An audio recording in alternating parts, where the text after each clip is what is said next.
Hi friends, எல்லோரும் எப்படி இருக்கீங்க? இன்றைக்கி நம்ம கிச்சனில் ஒரு ஸ்பெஷலான சாக்லேட் குக்கி ரெசிபி பார்க்கலாமா? மாவு பிசைஞ்சது, டேஸ்ட்டு எல்லாமே சூப்பராக வந்திருக்கு. இதோட ஃபைனல் ரிசல்ட் என்னன்ட்டு கடைசியில் பார்க்கலாம். கொஞ்சம் வெயிட் பண்ணுங்கள்.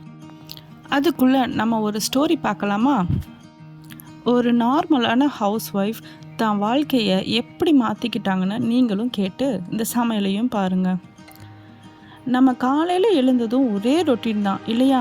சமைக்கணும், வீடு கூட்டணும், இந்த வேலைகளை தாண்டி எனக்கான உலகம் எதுவுமே இல்லைன்னு எனக்குள்ளே ஒரு பெரிய சோர்வு வந்துச்சு. வெளியில் போய் வேலைக்கு போகவும் முடியாது. என்னோடய அடையாளத்தை நான் தொலைச்சிட்ட மாதிரி ஒரு ஃபீல். அப்புறம் ஒரு நாள் என்னோடய பழைய ஸ்கூல் நோட்ஸ் எல்லாம் எடுக்கும்போது ஒரு விஷயம் என் கண்ணில் பட்டுச்சு. சின்ன வயசில் இருந்தே எனக்கு கதைகள் எழுதுறதுல ரொம்ப ஆசை. அந்த நோட்டை படித்தப்போ தான் தெரியுது நம்மளோட ஆர்வம் நம்மளை விட்டு எங்கேயும் போகாதுன்னு. அன்னையிலேருந்து ராத்திரி எல்லோரும் தூங்கினதுக்கப்புறம் 1 மணி நேரம் எனக்குன்னு ஒதுக்கி எழுத ஆரம்பிச்சு. எனக்கு தெரிஞ்சதெல்லாம் சமையல் குறிப்புகள், குழந்தைகளை வளர்க்குறது எப்படி, அவங்கள வளர்க்கும் போது நடந்த காமெடிகள், என் வாழ்க்கையில் நடக்கிற எல்லாத்தையும் ஒரு நோட் புக்ஸில் எழுதி வச்சேன். எனக்கு தெரிஞ்ச ஒரு ஆன்லைன் கம்யூனிட்டியில் என்னோட முதல் கதையையும் போட்டேன். என்னால் நம்பவே முடியல, சீரியஸாக.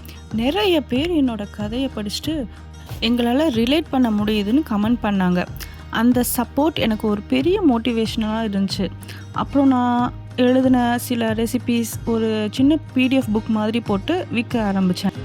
சொன்ன நம்ப மாட்டீங்க, இப்போ நான் ஒரு சின்ன ஆண்டர்ப்ரனராக இருக்கேன். என்னோடய பலம் என்னென்னு தெரிஞ்சது. நான் ஒரு சின்ன அடியை எடுத்து வச்சேன். என்னால் முடிஞ்சப்போ கண்டிப்பாக உங்களாலேயே முடியும்.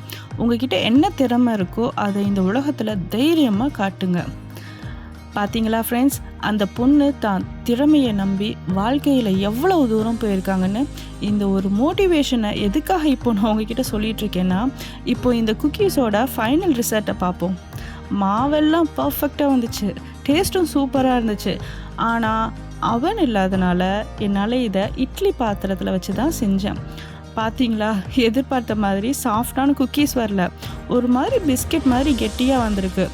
ஆனால் இதில் என்ன ஒரு விஷயம்னா, அவங்க முதல் அடியை வைக்கும்போது, அதாவது நான் இப்போ ஒரு ஸ்டோரி சொன்னேன்ல, அவங்க பேர் தேவகி. அவங்க என்னோட சப்ஸ்கிரைபர். அவங்க இந்த மோட்டிவேஷன் ஸ்டோரியை உங்ககிட்ட சொல்ல சொல்லி எனக்கு ஷேர் பண்ணாங்க. அவங்க முதல் அடியை வைக்கும்போது எவ்வளவு பயந்துருப்பாங்க. அவங்க எழுத்து நல்லா இல்லைன்னா என்ன இருக்கும்? ஆனால் அவங்க விடலை.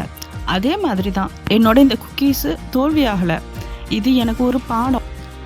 இனி ஆக்சுவலி இதை நான் அவனில் வச்சு செஞ்சால் தான் இந்த ரெசிபி சாஃப்டாக வரும்னு புரிஞ்சுக்கிட்டேன். ஸோ ஃப்ரெண்ட்ஸ், அந்த பொண்ணு அவங்க ஆசையை எப்படி மீண்டும் ட்ரை பண்ணி வெற்றி அடைஞ்சாங்களோ அதே மாதிரி தான் நானும் ட்ரை பண்ண போகிறேன். கூடிய சீக்கிரமே அவனில் செஞ்சு சாஃப்டான குக்கி ரெசிப்பியை உங்களுக்கு கொண்டு வர போகிறேன். இது எனக்கு ஒரு சின்ன செட்பேக் தான். இதை ஒருபோதும் நான் கைவிட மாட்டேன். சரி, இவ்வளோ நேரம் நீங்கள் கேட்டிங்கல்ல, இந்த கதையை அவங்க அனுப்பி தோல்வி வரும்போது துவண்டு போகக்கூடாதுன்னு சொன்னாங்க. இந்த ரெசிபியை நீங்களும் அவன்கிட்ட ட்ரை பண்ணி பார்த்துட்டு எப்படி வந்துச்சுன்னு கமெண்ட்டில் சொல்லுங்கள். ஏன்னா உங்கள் கமெண்ட் தான் எனக்கு அடுத்த வீடியோ பண்ண ஒரு பெரிய மோட்டிவேஷன். நம்ம சேனலை மறக்காமல் சப்ஸ்கிரைப் பண்ணிவிட்டு அடுத்த ஒரு சூப்பர் ரெசிபியோடு உங்களை வந்து பார்க்குறேன். ஓகே, பாய்.